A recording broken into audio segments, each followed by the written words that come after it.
Modified മച്ചാൻ്റെ പുതിയൊരു വീഡിയോയിലോട്ട് എല്ലാവർക്കും സ്വാഗതം. നിങ്ങൾക്ക് എല്ലാവർക്കും അറിയാവുന്നതാണ്, കൊറോണ നമ്മളാകെ പിടിമുറുക്കിയൊക്കെയാണ്. പുറത്ത് പോകാനായിട്ട് പറ്റുന്നില്ല, കാരണം ജില്ലകളൊക്കെ അടച്ചേക്കാണ്.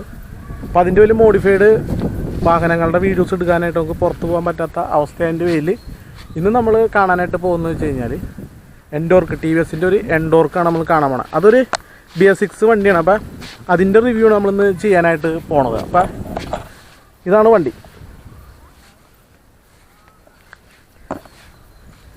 ഈ ഒരു ടി വി എസിൻ്റെ എൻഡോർക്കിൻ്റെ BS6ൻ്റെ കൂടുതൽ ഡീറ്റെയിൽസ് എന്തൊക്കെയാണ് നമുക്കൊന്ന് നോക്കാം.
ഫ്രണ്ടിൽ നിന്ന് കൊടുക്കുമ്പോഴെന്ന് വെച്ച് കഴിഞ്ഞാൽ ഇവിടെ ടി വി എസിൻ്റെ ലോഗോ ഒരു പിയാനോ ബ്ലാക്ക് ഫിനിഷിൽ നല്ല ക്രോമായിട്ട് കൊടുത്തിട്ടുണ്ട്. നല്ല രസമായിട്ട് ഇവിടെ ഇരിപ്പുണ്ട്.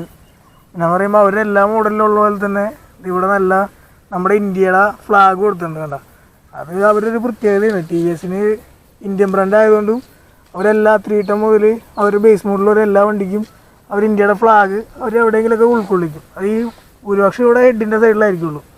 പിന്നെ വരുമ്പോഴെന്ന് വെച്ച് കഴിഞ്ഞാൽ ഇവിടെ സെൻറ്റർ പോർഷൻ ഒരു പിയാനോ ബ്ലാക്ക് ഫിനിഷിൽ അതിൻ്റെ ഒരു കണ്ടിന്യൂഷനായിട്ട് നമ്മുടെ ഹാൻഡിലിൻ്റെ ആ പോർഷനിൽ ആ ഒരു സെയിം കൊടുത്തിട്ടുണ്ട്. പിന്നെ ഇൻഡിക്കേറ്റേഴ്സൊക്കെ നല്ല ഭംഗിയായിട്ട് തന്നെ ഹാൻഡിലിൻ്റെ ആ ഭാഗത്ത് ഉൾക്കൊള്ളിച്ചിട്ടുണ്ട്. പിന്നെ ഇത് നമുക്ക് ടി വി എസിൻ്റെ ഒട്ടുമിക്ക ബൈക്കിലുള്ള പോലെ തന്നെ 4 ഇൻഡിക്കേറ്റേഴ്സ് ഇടാനുള്ള ഓപ്ഷൻ ഇതിലുണ്ട്. പിന്നെ അടിയിലേക്ക് വരുമ്പോൾ ഈ ഹെഡ്ലൈറ്റിൻ്റെ നല്ല അടിപൊളിയായിട്ട് ഡിസൈൻ ചെയ്തേക്കുന്ന ഒരു ഹെഡ്ലൈറ്റാണ് വന്നേക്കണേ. 2 സൈഡിലൊരു നല്ലൊരു ഷേപ്പിൽ 2 DRL ഉണ്ട്. പിന്നെ 4 പാക്കായിട്ട് വന്നേക്കണം. അതിൽ മുകളിൽ ഡിമ്മും അടിയിൽ ബ്രൈറ്റായിട്ട് കൊടുത്തേക്കണേ. പിന്നെ നല്ല വണ്ടികളൊക്കെ കാണുന്നോട്ട് ഒരു ചെറിയ വിംഗ്ലെറ്റ് ഇതുമുണ്ട്. പിന്നെ ഇതിൻ്റെ ഇൻഡിക്കേറ്റേഴ്സ് ഫ്രണ്ടിൽ നിന്ന് നോക്കുമേ ഇതിൻ്റെ മറ്റേ എടുത്ത് കാണിക്കുന്ന ഒരു സെറ്റപ്പിലായിരുന്നിരുന്നത്. നമ്മൾ ഇവിടെ സ്മോക്ക് ചെയ്തിട്ട് കുറച്ച് ഇതാക്കിയിട്ടുണ്ട്. അപ്പോൾ ഈ ഒരു ഗ്രേ പാറ്റേണിലും ഈ മാറ്റ് ബാക്ക് ഫിനിഷിലൊക്കെ നമുക്ക് അത് ഒത്തുചേർന്ന് പോകുന്നുണ്ട്. പിന്നെ വരുമ്പോൾ ഇതിന് അലോയ് വീൽസ് നല്ല അടിപൊളിയായിട്ട് ഡിസൈൻ ചെയ്തിട്ടുണ്ട്. അതിൻ്റെ ഇപ്പുറത്ത് നല്ല ഫങ്ഷണലായിട്ടുള്ള നല്ലൊരു ഡിസ്ക് ഉണ്ട്. പിന്നെ ടെലിസ്കോപ്പിക് സസ്പെൻഷനോടുകൂടിയാണ് നമ്മുടെ ഫ്രണ്ടിലെ സൈഡ് വർക്ക് ചെയ്യണത്. സസ്പെൻഷൻ നല്ല ഫങ്ഷണലായിട്ട് വർക്ക് ചെയ്യുന്നുണ്ട്. പിന്നെ ബാക്കിലോട്ട് വരുമ്പോൾ ബോഡിയൊക്കെ പക്ക ഫിനിഷിംഗ് ആയിട്ട് ഡിസൈൻ ചെയ്തിട്ട് ഇവിടെ ഒരു സിൽവർ പാറ്റേണിൽ എൻടോർക്ക് എന്ന് എഴുതിയിട്ടുണ്ട് 125. ഇതെന്ന് പറഞ്ഞു കഴിഞ്ഞാൽ റേസ് എഡിഷൻ ആയതുകൊണ്ടും അത് ഇവിടെ അവർ മെൻഷൻ ചെയ്തിട്ടുണ്ട്. ഇതിൻ്റെ seat T V S design ചെയ്തേക്കണത് നല്ല ഒരു ഭംഗിയിൽ നല്ല ഫങ്ഷണലായിട്ട് നല്ല പൊസിഷനിലാണ് സീറ്റ് ചെയ്തേക്കണത്. ഇതിപ്പോൾ കുഷ്യൻഡായിട്ടുള്ള നല്ലൊരു ജെല്ലി സീറ്റാണ് ഇതിന് വന്നത്. പിന്നെ അതിന് ഭംഗി കൂട്ടാൻ വേണ്ടി ഇവിടെ അവർ ലേബൽ എൻടോർക്കെന്ന് കൊടുത്തിട്ടുണ്ട്. പിന്നെ സൈഡിൽ നല്ല ഈ നമ്മുടെ ബോഡിനോട് ചേർന്ന രീതിയിൽ സ്റ്റിച്ച് ചെയ്തിട്ട് സൈഡിലൊരു കാർബൺ ഫിനിഷ് കൊടുത്തിട്ടുണ്ട്. അതൊക്കെ നല്ല എടുത്ത് നിൽക്കുന്ന സംഭവം തന്നെയാണ്. പിന്നെ ബാക്കിലോട്ട് വരുമ്പോൾ ഗ്രാബ് ഹാൻഡ്സ് നല്ല അടിപൊളിയായിട്ട് ഡിസൈൻ ചെയ്ത് വെച്ചിട്ടുണ്ട്. വണ്ടി നല്ല സ്പോർട്ടിയാണ്, നമ്മൾ കാണുമ്പോൾ തന്നെ നല്ല അടിപൊളിയായിട്ട് സ്പോർട്ടിയായിട്ടാണ് വെച്ചേക്കണം. പിന്നെ നമ്മുടെ ഗ്യാസ് ടാങ്ക് എന്ന് പറയുമ്പോൾ അത് ബാക്കിൽ തന്നെയാണ് വന്നേക്കുന്നത്. അത് നമ്മുടെ പഴയ ടി വി എസിൻ്റെ വിഗോ ആ മോഡലൊക്കെ കണ്ടുവരുന്ന പോലെ തന്നെ ബാക്കിൽ തന്നെ ഗ്യാസ് ടാങ്കിൻ്റെ ഇത് തന്നെ ഉണ്ട്. പക്ഷേ അത് ആകെ ഒരു ഡിഫക്റ്റ് എന്ന് പറയാനായിട്ട് തുറക്കണ സംവിധാനം ഫ്രണ്ടിൽ തന്നെ വെച്ചിരുന്നെങ്കിൽ കൊള്ളായിരുന്നു. പക്ഷേ അത് നമ്മൾ താക്കോൽ കയറിയിട്ട് സൈഡിലിട്ടിട്ട് വേണം ഗ്യാസ് ടാങ്കിൻ്റെ ടോപ്പ് തുറക്കാനായിട്ട്. അത് മാത്രമേ ഒരു ഇപ്പോഴത്തെ കണ്ടീഷനിൽ നിന്ന് മാറി നിൽക്കണുള്ളൂ വണ്ടിക്ക്. പിന്നെ കമ്പനീന് മൈലേജ് എന്ന് പറയണത് കറക്റ്റായിട്ട് നമുക്ക് പറഞ്ഞിട്ടുണ്ടായില്ല. പക്ഷേ നമുക്ക് ഫസ്റ്റ് എടുത്തിട്ട് ഒന്നാമത് കണ്ടീഷനിൽ ഒരു 50 കിലോമീറ്റർ കിട്ടണുണ്ടായിരുന്നു. ടാങ്ക് എന്ന് പറയുന്നത് ഒരു 5 ലിറ്ററാണ് ഇതിൻ്റെ ടാങ്ക് വരുന്നത് കപ്പാസിറ്റി. ഫ്യൂൾ ടാങ്ക് കപ്പാസിറ്റി വന്നത് 5 ലിറ്ററാണ്. പിന്നെ ബാക്കിലൊക്കെ ഒരു നല്ല കാർബൺ ഇത് ഫിനിഷ് കൊടുത്തിട്ട് ഒരു വിൻഡോ ഒക്കെ കൊടുത്തിട്ടുണ്ട്. അത് ഈ വണ്ടിയുടെ സ്പോർട്ടിനെസ് ഭയങ്കരമായിട്ട് കൂട്ടുന്നുണ്ട്. പിന്നെ സാധാരണ വണ്ടിയിൽ നിന്ന് വ്യത്യസ്തമായിട്ട് ഈ ടൈൽ സെക്ഷനിൽ മാറിയാണ് ഇതിൻ്റെ ഇൻഡിക്കേറ്റേഴ്സ് നിൽക്കുന്നത്. നമുക്ക് നോക്കിയാൽ മനസ്സിലാവും. സാധാരണ ബൈക്കുകളിലൊക്കെ വന്ന പോലെ തന്നെ മാറിയാണ് നിൽക്കുന്നത്. പിന്നെ ഹസാർഡ് ലൈറ്റ് ഉള്ള കാരണം നമുക്കതൊരു പ്രത്യേക ഭംഗിയായിട്ട് എപ്പോഴും കൊണ്ടുനടക്കാൻ പറ്റും. പിന്നെ ഇവർ അവിടെ ഒരു ബാറ്റിൽ ക്രോം ഫിനിഷിൽ അവർ TVSൻ്റെ ബ്രാൻഡിങ് കൊടുത്തിട്ടുണ്ട്. പിന്നെ ടൈൽ സെക്ഷനിലോട്ട് വരുമ്പോൾ ഈ സംഭവം എപ്പോഴും കത്തി നിൽക്കണ ഒരു സെറ്റപ്പാണ്. പിന്നെ ബ്രേക്ക് പിടിക്കുമ്പോൾ ഈ മുകളിലത്തെ സംഭവം അടിപൊളിയായിട്ട് കത്തി നിൽക്കും. അതൊക്കെ LED വന്നേക്കണം. പിന്നെ ബാക്കിൽ 110 ഉണ്ട് ടയർ സൈസ്. അത് നല്ല ഫങ്ഷണലായിട്ട് വർക്ക് ചെയ്യണ സംഭവം. ഇന്നോവേറ്റീവ് ആയിട്ടുള്ള 3 വാൽവ് സിസ്റ്റമാണ് നമ്മുടെ ഇതിൻ്റെ എഞ്ചിൻ യൂസ് ചെയ്തേക്കുന്നത്. പിന്നെ മറ്റാർക്കും നിലവിൽ വിശേഷിപ്പിക്കാനില്ലാത്ത നല്ലൊരു മീറ്റർ കൺസോൾ നമ്മുടെ ഈ വണ്ടിക്ക് വരുന്നുണ്ട്. TVS Ntorq 125-ന് 120cc-ലൊന്നും ഇത്ര നല്ലൊരു മീറ്റർ ഞാൻ ഇതുവരെ കണ്ടിട്ടില്ല. നോക്കുമ്പോൾ നമുക്ക് ഇവിടെ ഫ്യൂൽ ഇൻഡിക്കേറ്റർ ഉണ്ട്, സ്പീഡോമീറ്റർ ഉണ്ട്, ഇവിടെ ഹീറ്റ് ഇൻഡിക്കേറ്റർ ഉണ്ട്, ഇവിടെ ട്രിപ്പ് സെറ്റ് ചെയ്യാനുള്ള സെറ്റപ്പ് ഉണ്ട്, അതേപോലെ തന്നെ ഇവിടെ കിലോമീറ്റർ ഉണ്ട്, ഇവിടെ ടൈം, അതേപോലെ തന്നെ വേറൊരു സംഭവം ഉള്ളത് ഇതിൽ 2 മോഡുണ്ട്. സ്പോർട്ട് മോഡും ഉണ്ട്, സ്ട്രീറ്റ് മോഡും ഉണ്ട്. പക്ഷേ സ്പോർട്ട് മോഡിൽ നമുക്ക് വണ്ടിയുടെ പവറിലും കാര്യത്തിലൊന്നും വ്യത്യാസം വന്നില്ല. പക്ഷേ സ്പോർട്ട് മോഡിൽ ഇടുമ്പോൾ നമുക്ക് 0 to 60 വരണ ആ ടൈമൊക്കെ നമുക്ക് ഇതിൽ റെക്കോർഡാവും. പിന്നെ ഈ വണ്ടിക്ക് ഈ മീറ്ററിലുള്ള വേറൊരു പ്രത്യേകത എന്ന് പറഞ്ഞു കഴിഞ്ഞാൽ നമ്മളിപ്പോൾ ഹൈവേയിലൊക്കെ നന്നായിട്ട് ക്രൂസ് ചെയ്തുകൊണ്ടിരിക്കുന്ന സമയത്ത് നമ്മളിപ്പോൾ ഒരു 110 ടോപ്പ് സ്പീഡ് എടുത്തെന്ന് വിചാരിച്ചോ, അത് ഇതിൽ എത്ര സെക്കൻഡിലാണ് നമ്മൾ ആ 110 റീച്ച് ചെയ്തെന്നുള്ള സംഭവം ഇതിൽ ഓട്ടോമാറ്റിക്കായിട്ട് റെക്കോർഡാവും. പിന്നെ നമുക്കിതിൽ വേറെ വന്നെന്ന് വെച്ച് കഴിഞ്ഞാൽ ബ്ലൂടൂത്ത് കണക്ടിവിറ്റി നമ്മുടെ ഈ മീറ്ററിൽ വരുന്നുണ്ട്. എന്ന് വെച്ച് കഴിഞ്ഞാൽ ബ്ലൂടൂത്തായിട്ട് നമ്മുടെ ഫോണിൽ ഇതിൻ്റെ ഒരു ആപ്പ് ഉണ്ട്. ആപ്പ് ഇൻസ്റ്റാൾ ചെയ്തിട്ട് ബ്ലൂടൂത്ത് നമുക്ക് പോകേണ്ട ഡെസ്റ്റിനേഷൻ നമ്മൾ അതിലടിച്ചു കൊടുത്തു കഴിഞ്ഞാൽ ഈ കാണുന്ന വശത്ത് നമുക്ക് അതിൻ്റെ നാവിഗേഷൻ കാണിക്കും. മറ്റേ റൂട്ടെല്ലാം കാണിക്കണേ അതിൻ്റെ നാവിഗേഷൻ എന്ന് വെച്ച് കഴിഞ്ഞാൽ നമുക്കിപ്പോൾ ഒരു 300 മീറ്റർ കഴിഞ്ഞിട്ട് നമുക്ക് റൈറ്റ് തിരിയണമെന്നുണ്ടെങ്കിൽ അങ്ങനെ നമുക്കിവിടെ ഇതിൽ കാണിക്കും. അതേപോലെ നല്ലൊരു ഇന്നോവേറ്റീവ് ആയിട്ടുള്ള ഒരു മീറ്ററാണ് നമുക്കിവിടെ കാണിക്കുന്നത്. അതേപോലെ ഈ സൈഡിൽ എക്കോ പവർ നമ്മൾ ആക്സിലേറ്റർ കൂട്ടുന്നതനുസരിച്ച് ഇവിടെ എക്കോ പവർ എന്നുള്ള ഇൻഡിക്കേഷനൊക്കെ നമ്മുടെ ഈ മീറ്ററിൽ കാണിക്കുന്നുണ്ട്. മീറ്ററിന് ശേഷം നമുക്ക് ഈ ഡാഷ് ഏരിയയിലോട്ട് നോക്കുമ്പോൾ റൈറ്റ് സൈഡിൽ നമുക്ക് നമ്മുടെ കൈ എത്തിക്കാവുന്ന രീതിയിൽ വെച്ചേക്കണ ഒരു നല്ലൊരു കിൽ സ്വിച്ച് കാണാം. സ്കൂട്ടർ സെക്ഷനിലുള്ള ഗിയർലെസ് വണ്ടികളിൽ നമ്മൾ ഇത് അധികം കണ്ടുവരാറില്ല.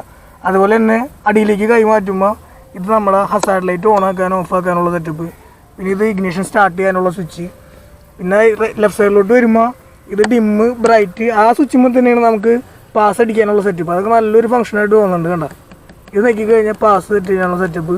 പിന്നെ ഇത് നമ്മുടെ ഇൻഡിക്കേറ്റർ ലെഫ്റ്റ് റൈറ്റ് ഇട്ടിട്ട് ഇത് ഈ സെൻറ്ററിലുള്ള സ്വിച്ചാണ് അത് ഓഫ് ചെയ്യാൻ ഉപയോഗിക്കുന്നത്. പിന്നെ അടിയിലേക്ക് വരുമ്പോൾ നല്ല അടിപൊളി ഹോണുകളും ഈ വണ്ടിക്ക് കൊടുത്തിട്ടുണ്ട്. അതേപോലെ ഈ പോർഷനിലോട്ട് വരുമ്പോൾ ഇത് നമ്മളെ കിറ്റും കാര്യങ്ങളൊക്കെ തൂക്കാനുള്ള സെറ്റപ്പിൽ നല്ല ഫങ്ഷണലായിട്ടൊരു സെറ്റപ്പ് ഇവിടെ. അതേപോലെ തന്നെ നമുക്ക് അടിയിലും ഇതിൻ്റെ ഒരു സംഭവമുണ്ട്. കണ്ടോ അടിയിലും നമുക്കിത് ഇങ്ങനെ തെറ്റിച്ച് കഴിഞ്ഞ് കഴിഞ്ഞാൽ ഇത് കിറ്റൊക്കെ തൂക്കിയിടാനുള്ള സെറ്റപ്പ് ഇവിടെയുണ്ട്. സീറ്റിൻ്റെ ഉള്ളിലോട്ട് വരുമ്പോൾ ഞാൻ പറഞ്ഞില്ല നേരത്തെ ഒരു ഡിഫക്റ്റ് ആയിട്ടുണ്ടെന്ന്, ബാക്കിലാണ് ഇത് തുറക്കാനുള്ള സെറ്റപ്പ്. തുറന്നു കഴിയുമ്പോൾ വളരെ സ്പേഷ്യസ് ആയിട്ടുള്ളൊരു ഉള്ളേരിയാണ് നമുക്കിവിടെ കാണുന്നത്. ഇവിടെ ഒരു ഫസ്റ്റ് എയ്ഡ് കിറ്റ് ഉണ്ട്, ഒരു ടൂൾ കിറ്റ് ഉണ്ട്, എല്ലാ വണ്ടികളും ഉള്ളതുകൊണ്ട്. പിന്നെ അതെ ഇവിടെ നമുക്ക് വേറൊരു അഡീഷണലായിട്ട് നമുക്കൊരു സംഭവം കൂടി ഉണ്ട്. ലൈറ്റ് നമുക്ക് രാത്രിയൊക്കെ നമുക്ക് എന്തെങ്കിലും ലഗേജൊക്കെ ഇതിൻ്റെ ഉള്ളിൽ കീപ്പ് ചെയ്യണമെന്നുണ്ടെങ്കിൽ ലൈറ്റ് ഓട്ടോമാറ്റിക്കായി ഓണാവും. പിന്നെ നമുക്കിത് ഇവിടെ ഒരു 12 വാൾട്ടിൻ്റെ മൊബൈൽ ഹോൾഡർ ഉണ്ട്, മൊബൈൽ അഡാപ്റ്റർ കൂടെ വെച്ചിട്ടുണ്ട്. നമുക്ക് ഫോണൊക്കെ ചാർജ് ചെയ്യാനുള്ള സെറ്റപ്പിൽ നമുക്ക് ചെയ്യാം. ഇതിൻ്റെ മെയിൻ ഒരു ഡിഫക്റ്റ് എന്ന് പറയുമ്പോൾ വണ്ടി ഇപ്പോൾ TVS ഇറക്കിയേക്കുന്നത് റേസ് മോഡലായിട്ടാണല്ലോ. കൂടുതലും യൂത്തും അങ്ങനെ തെറിച്ചിറക്കുന്ന പിള്ളേരൊക്കെ ഇത് പ്രിഫർ ചെയ്യാൻ ചാൻസ് ഉള്ളത്. അപ്പോൾ അവർ കൂടുതലും സ്പെസിഫിക്കേഷനുള്ള ഹെൽമെറ്റ്, അതായത് ക്വാളിറ്റി ഉള്ള ഹെൽമെറ്റ് ചൂസ് ചെയ്യുമ്പോൾ അതിന് വെയിറ്റും കുറച്ച് വലുതായിരിക്കുള്ളൂ. അങ്ങനെ നോക്കുമ്പോൾ നമുക്കിത് ഇതിൻ്റെ ഉള്ളിൽ കൊള്ളിക്കാനുള്ള ചാൻസ് വളരെ കുറവാണ്. നമുക്കിത് അടയ്ക്കാനായിട്ടിത് പോസിബിൾ അല്ല. കണ്ടോ അത് ഒരു ചെറിയൊരു പോരായ്മയായിട്ട് തോന്നി. നമുക്കിപ്പോൾ സോളിൻ്റെ ബ്രാൻഡഡ് ഹെൽമെറ്റ് ഇതിൽ വെക്കാൻ പറ്റണില്ല. അതേപോലെ ലേഡീസൊക്കെ യൂസ് ചെയ്യണമെന്നുണ്ടെങ്കിൽ നോർമലി ഹാഫ് കവർ ഹെൽമെറ്റൊക്കെ നമുക്ക് ഇതിൽ കൊള്ളിക്കാൻ പറ്റും. പക്ഷെ കുറച്ചുകൂടി ഫങ്ഷണലായിട്ട് കുറച്ചുകൂടി ക്വാളിറ്റി ഉള്ള ഹെൽമെറ്റൊക്കെ എന്തായാലും യൂത്തൊക്കെ ഇപ്പോൾ എല്ലാവരും നല്ല ഹെൽമെറ്റ് യൂസ് ചെയ്യണം. പക്ഷെ അത് അതിനുള്ള സ്പേഷ്യസ് ഇതിൽ ഇല്ലയെന്ന് തോന്നുന്നു. പിന്നെ വേറൊരു പ്രത്യേകത എന്ന് പറഞ്ഞു കഴിഞ്ഞാൽ വണ്ടിക്ക് നമ്മ ഇപ്പോൾ നോട്ടീസ് ചെയ്താണ് കണ്ട, ഈ ബാക്കി എല്ലാ വണ്ടികൾക്കും നമ്മൾ കിക്കറടിച്ച് സ്റ്റാർട്ടാക്കണമെങ്കിൽ സെൻറ്റർ സ്റ്റാൻഡിലിടണം. പക്ഷെ ടി വി എസ് അത് കണ്ടറിഞ്ഞ് ചെയ്തിട്ടുണ്ട്. നമുക്ക് സെറ്റപ്പായിട്ട് നമ്മുടെ ഈ സെൻറ്റർ സ്റ്റാൻഡിൻ്റെ ലിവർമേലേക്ക് മുട്ടാത്ത രീതിയിൽ അത് ഫങ്ഷണലായിട്ട് വെച്ചിട്ടുണ്ട്.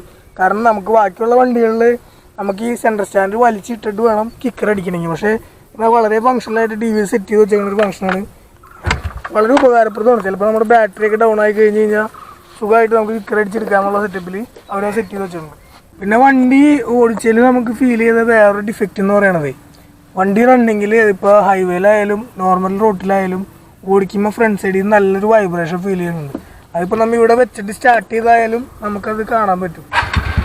കണ്ടോ, മിററൊക്കെ കിടന്ന് വൈബ്രേറ്റ് ചെയ്യണ നോക്കി. നമുക്ക് ഇതേപോലെ തന്നെ നല്ല നമ്മുടെ രണ്ട് കൈയിലോട്ടും നല്ല രീതിയിൽ അത് അനുഭവപ്പെടുന്നുണ്ട് റൈഡിങ്ങിൽ. അതിപ്പോൾ നമ്മൾ നോർമൽ യൂസ് ചെയ്യുമ്പോഴായാലും ഹൈവേയിലായാലും ചെറുതായിട്ട് നമ്മുടെ കൈമേലേക്ക് വൈബ്രേഷൻ വന്നത് നമുക്ക് കാണാൻ പറ്റും. അത് കൂടുതൽ ഈ ഫ്രണ്ട് ഭാഗത്തുനിന്നുണ്ട്. നമ്മളെ T V S Ntorq 125 race edition BS6 മോഡലിൽ ഓൺ ദ റോഡ് വന്നത് 98,500 വന്നത്. നമുക്ക് പിന്നെ ഈ വണ്ടി ഇന്ന് നമുക്ക് ടെസ്റ്റ് റിവ്യൂ ചെയ്യാൻ തന്നത് ചിറക്കൽ മോട്ടോഴ്സാണ്, അങ്കമാലി. അവരോട് ഒരു താങ്ക്സ്. ഇഷ്ടപ്പെട്ടെങ്കിൽ ചാനൽ സബ്സ്ക്രൈബ് ചെയ്യാനും ലൈക്ക് ചെയ്യാനും മറക്കരുത്, ഷെയർ ചെയ്യാൻ മറക്കരുത്. അപ്പോൾ ഞങ്ങൾ പുതിയ വീഡിയോ ഇട്ടുകളിൽ